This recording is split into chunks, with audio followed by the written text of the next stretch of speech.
If you're watching this video, it's probably because you're paying attention to this year's presidential primary elections.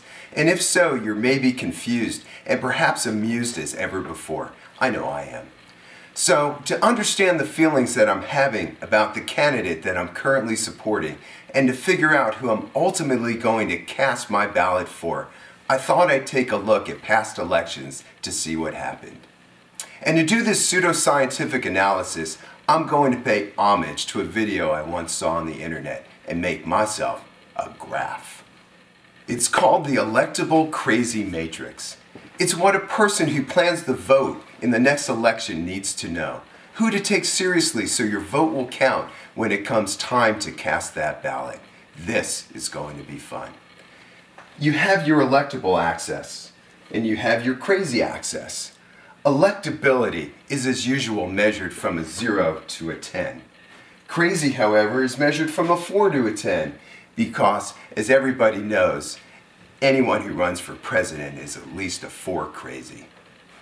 The red line is the crazy line. It's very important to keep in mind where the crazy line is. It's not linear, but rather fluid as it spikes and dips as candidates clarify and muddy their positions. A 5 on the electable scale, and anything below that, is your no vote zone. These people are not electable, even if they're below the crazy line. We don't attend their rallies, support them financially, campaign for, or vote for people who aren't at least a 5 on the electable scale.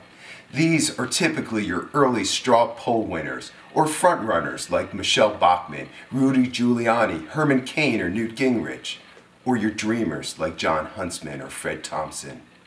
Some of your evangelicals could be found here. Rick Santorum, Pat Buchanan, Mike Huckabee, for example, who coincidentally also seem to be your perennial candidates, lest we not forget Alan Keyes or Gary Hart. Your libertarian candidates from Kentucky reside here, and so does any dude 5'8" or shorter, no matter how good or bad they look riding in a tank.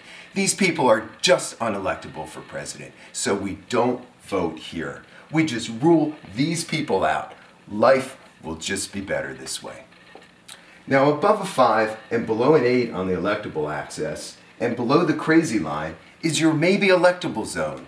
This is the zone that represents the primordial pool from which all political candidates start. These are your senators, your congressmen, governors, former CEOs, maybe even inventors like the internet.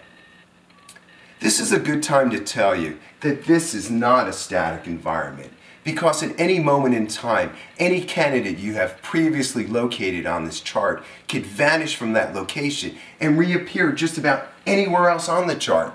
Consider, for example, Howard Dean with his famous Dean Scream, and Rick Perry, who couldn't remember his own talking points. Both managed to go from the maybe electable zone into the no vote zone in just a short matter of time. Now keep in mind, when you're supporting a candidate in the maybe electable zone, there's a pretty good chance that your candidate will lose the election, or worse yet, not even be nominated. What you want with a candidate in this zone is for that candidate to get stronger, or you begin backing a stronger horse. So above a 5, below an 8, below the crazy line, these candidates are reasonably not crazy most of the time. The problem is, you typically have to be an 8 to get elected. Just ask President Gore, or President McCain, or President Kerry, or President Dole. Now above the crazy line, we have the danger zone. These are typically your democratic socialists, your billionaires, your candidates who face a long-running series of financial and ethical scandals. Some of your evangelicals even start here. Voting for a candidate in this zone is where you may end up with a single-payer healthcare system, free tuition at public colleges, big gulps being banned, isolationism, a weak military, more executive orders, less respect for the Constitution, more government intrusion, less freedom, and more taxes imposed on you, if not now, then really soon. Life will only be good if you're a criminal, you're wealthy, so you could flee the country, or you're at the top of the governmental food chain. Now moving on, so at about an 8 electable and below the crazy line to about a 7 is your show-off zone. These are typically your highly visible, sexist, famously loved and detested candidates. They are likely to get all the headlines. They say outlandish or insulting or crazy things, some of which you agree with.